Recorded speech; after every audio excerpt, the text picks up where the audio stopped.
Yo entré en el Nacional en la década del 90, justamente empezando la década del 90. Me trajeron para ser jefa de las páginas internacionales del Nacional y darle un vuelco, modernizarlas, actualizarlas, con el tratamiento de la información internacional. Entonces el Nacional comenzó por primera vez a hacer infografías e incorporó en el análisis internacional, porque ya eran unas páginas muy prestigiosas, el análisis de la diplomacia local. Esa final de la década ya presentíamos lo que iba a venir y lo que iba a suceder en nuestro país. Yo quería tener el contacto con la fuente, que yo no podía pensar en mi carrera en el periódico, donde había crecido y me había formado, si yo no tenía ese contacto con la fuente política. Yo no podía ser jefa de nada en un futuro, y porque el país iba a ser un nuevo país, con unos nuevos líderes políticos, y un periodista que no tiene fuentes es un periodista desnudo. Bueno, yo en el Nacional en total estuve como 10 años, con algunas interrupciones, algunos años en los que estuve fuera del país, encargado de algunos proyectos especiales, de la edición aniversaria del 2003 y del 2004. Pero casi todo el tiempo estuve haciendo política en la revista Primicia, que fue un producto que sacó el Nacional durante varios años, y después en el periódico, en el cuerpo de política, pues que primero fue el cuerpo D y después pasó a ser, después de la crisis del 2003, pasó a tener el Nacional solo 2 cuerpos, y yo era del equipo de política, hice incontables entrevistas. Yo estaba en ese turno de la guardia como reportera y me dice que estaba llamando de la oficina de la primera dama y que querían esta entrevista y que él creía que yo la debía hacer. Y yo le dije que yo no entrevistaba a primera dama, que yo entrevistaba políticos. No, tienes que hacer esta entrevista. Le digo, pero la primera dama va a aceptar que yo le haga preguntas políticas. Y él me dijo, bueno, plantéalo. Entonces él lo planteó y me dijeron que sí. Después de un tiempo, después de 2 días, pues acordamos finalmente la fecha y yo fui a la casona a entrevistar a María Isabel de Chávez. Yo pasé un día con María Isabel de Chávez, completo en la casona.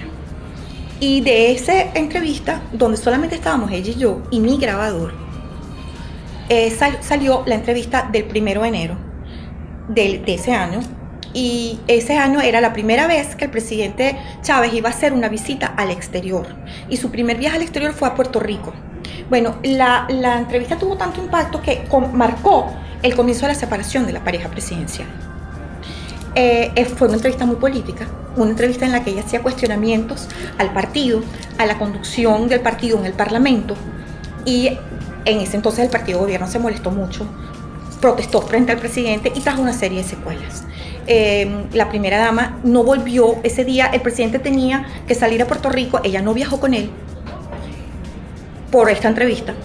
Y además de eso, él va al Congreso los 15 de enero a dar el mensaje presidencial del año y hacer el balance, etcétera. Y las primeras damas siempre acompañan al presidente. Ella no fue a ese balance.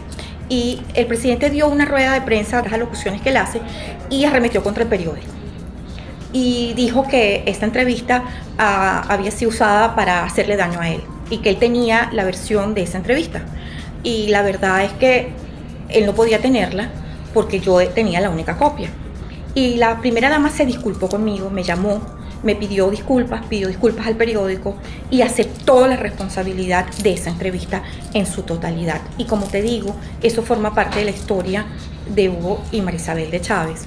Yo lo lamenté mucho por ella, de verdad, porque es una gran mujer, una gran venezolana, y creo que hubiera seguido siendo una gran primera dama. Recuerdo una que le hice a Ramón Guillermo Veledo en el año 2005. Nos sentamos ahí en el Café Arábiga, en Los Palos Grandes, para hablar de su nuevo libro, Parlamento y Democracia. Esa me gustó porque fue una entrevista muy fértil, muy inteligente.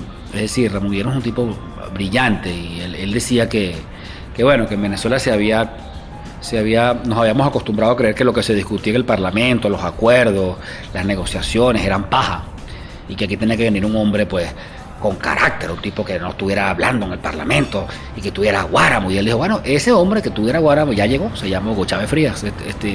O sea, fíjate lo que nos costó andar con esos melindres, esas tonterías, en esa componenda en la cual participaron, por cierto, algunos medios de comunicación, queriendo presentar a los diputados y a los parlamentarios como unos sinvergüenza, lo que le costó a la democracia venezolana eso, y en el hueco en el cual estamos metidos en el ejercicio parlamentario y en la descomposición institucional de este país.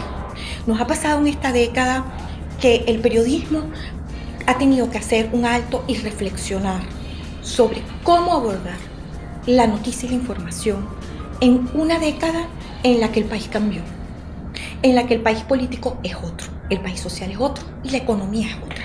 Entonces, tener un área de investigación donde uno poder profundizar y buscar las diferentes variables de la noticia para seguir dando la información que nuestros lectores se merecen, que nuestra audiencia necesita, ha sido una de las cosas de mayor satisfacción en esta década que tú me preguntas en qué ha pasado en el Nacional.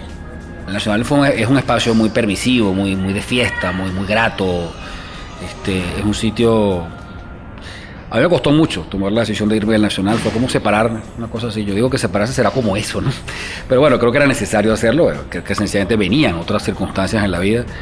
Pero no he encontrado en ninguna otra parte la calidez, sobre todo sus trabajadores. Me parece que, como dijo Miguel Otero Silva, los periódicos lo hacen sus hombres, pues.